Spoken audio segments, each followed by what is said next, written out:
آج ہم ایک بہت ہی آپ کہہ لیں دل کو چھو لینے والے روحانی واقعے پر بات کر رہے ہیں، نور، کنیز اور عشق الہی۔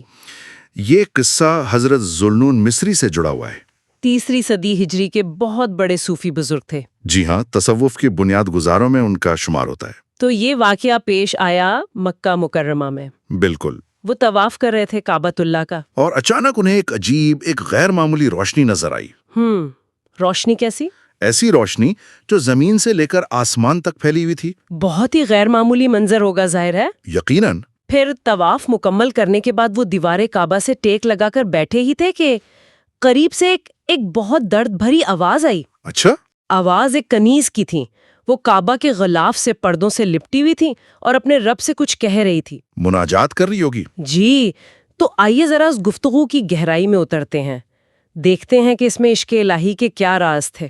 حضرت ذوالنون نے سنا وہ کنیز کہہ رہی تھی، اے میرے حبیب، تو خوب جانتا ہے کہ میرے جسم کی یہ کمزوری، یہ لاغری اور یہ آنکھوں سے بہتے آنسو، جی یہ دونوں گواہ ہیں کہ میں نے تیری محبت کو چھپائے رکھا، یہاں تک کہ میرا سینہ مطلب اس راز کے بوجھ سے تنگ ہو گیا۔ اللہ اکبر۔ ان الفاظ میں اتنا درد تھا، اتنی کیفیت تھی کہ حضرت ذوالنون جیسے بزرگ بھی رو پڑے۔ بالکل، یہ عشق الہی کی جو شدت ہے نا، اس کا بیان ہے۔ یہ صرف کوئی جذباتی معاملہ نہیں ہے۔ صحیح۔ یہ ایک ایسی کیفیت ہے، ایک واردات قلبی ہے جو آپ کی روح کے ساتھ ساتھ آپ کے جسم پر بھی اثر ڈال رہی ہے۔ جسم پر بھی؟ جی ہاں، جسم کا کمزور ہو جانا، آنسوؤں کا مسلسل بہنا، یہ سب اسی اندرونی کیفیت، اسی عشق کی آگ کے ظاہری نشانات ہیں۔ اور یہ بات کہ محبت کو چھپانا بھی ایک بوجھ بن گیا؟ جی، یہ بھی بڑا نکتہ ہے۔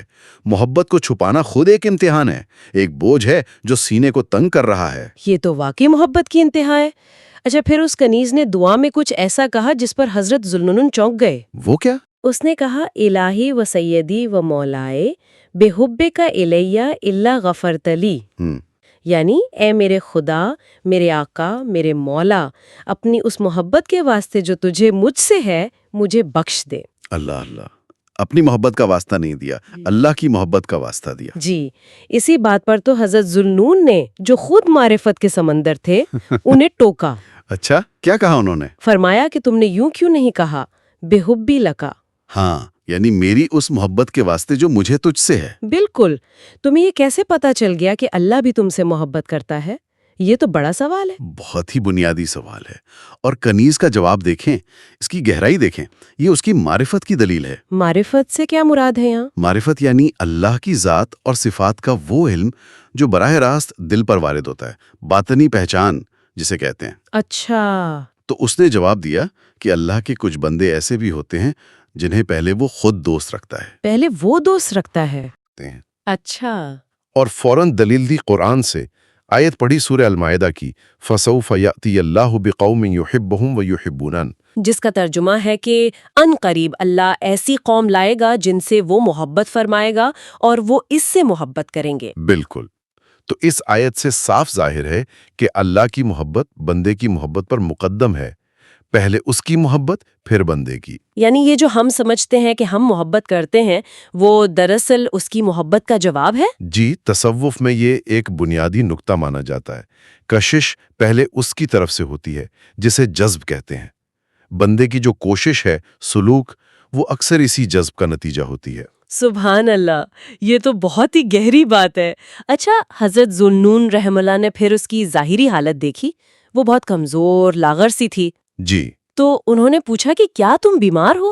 اور اس کا جواب بھی تصوف کے خاص رموز سے بھرا ہوا ہے۔ کیا کہا اس نے؟ اس نے کہا، دنیا میں خدا کے محب کا جسم بیمار ہی رہتا ہے۔ بیماری رہتا ہے؟ جی، اس کا علاج اس کی بیماری کے سوا کچھ نہیں، یہاں تک کہ وہ اپنے رب کو دیکھ لے۔ اللہ، اس کا کیا مطلب ہوا؟ یہ کوئی عام جسمانی بیماری تو نہیں لگتی؟ نہیں، بالکل نہیں۔ یہ دراصل عشق الہی میں مبتلا روح کی کیفیت بیان ہو رہی ہے۔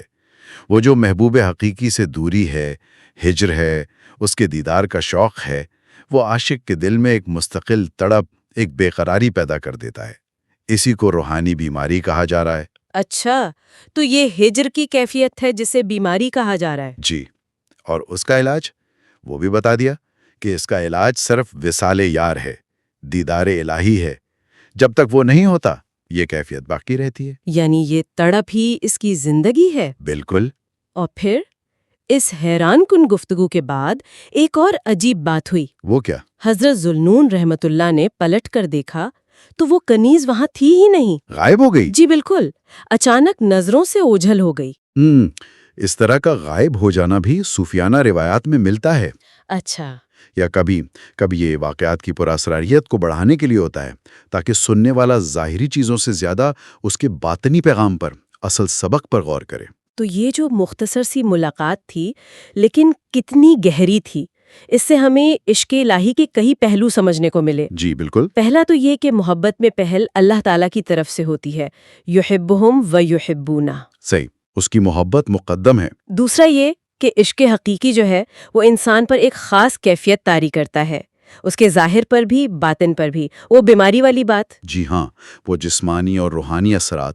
اور تیسرا یہ کہ یہ جو روحانی تجربات ہیں یہ اکثر ہماری عام سمجھ سے، منطق سے بالاتر ہوتے ہیں، پراسرار ہوتے ہیں۔ بالکل، یہ واقعہ ہمیں مجبور کرتا ہے کہ ہم اپنے اور خالق کے تعلق پر دوبارہ غور کریں۔ کس طرح کا تعلق؟ کہ یہ تعلق، یہ محبت کیا صرف ہماری طرف سے ہے، ہماری کوشش ہے، یا جیسا اس کنیز نے بتایا، یہ اس ازلی محبت کا جواب ہے، اس کی بازگشت ہے جو پہلے سے موجود ہے۔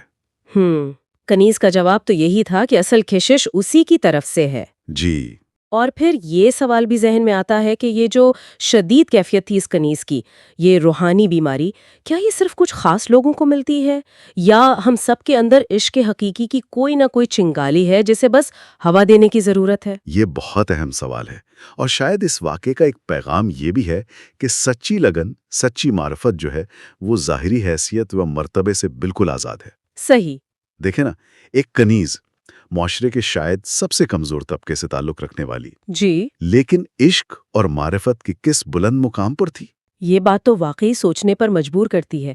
کہیں ہم اس دنیا کی چکا چوند میں، ظاہری چیزوں میں الجھ کر ان اندرونی کیفیات کو، اس تعلق کی گہرائی کو نظر انداز تو نہیں کر رہے؟ بالکل، اور شاید یہی سوال اس گفتگو کا بہترین اختتام ہے۔